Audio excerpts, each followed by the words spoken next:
என் பொண்ணை எக்ஸாமில் பாஸ் பண்ணது ரொம்ப சந்தோஷமா இருக்குங்க. இதை பார்க்குறக்கு அவங்க அப்பா இல்லை.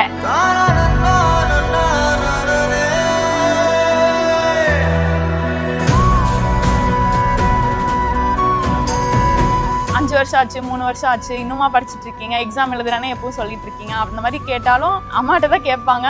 எனக்கு ரொம்ப சப்போர்ட்டிவாக என்னை விட்டு கொடுக்காம அவங்க வந்துட்டு யார் என்ன சொன்னாலும் எனக்கு என்னோட சைடு நின்னாங்க. ஸோ அதனால தான் என்னால் கிளியர் பண்ண முடிஞ்சு. பொண்ணை வச்சுருக்கீங்க, கல்யாணம் பண்ணல, மாப்பிள்ளை பார்க்கல, அந்த மாதிரி எல்லாம் சொல்லுவாங்க. நான் அதையெல்லாம் எதுவுமே இது பண்ண மாட்டேங்க. அவளுக்கு அவளோட லைஃப் தான் முக்கியம். நிறைய சப்போர்ட் பண்ணுவேன். யார் எது சொன்னாலும் நான் கண்டுக்க மாட்டேங்க.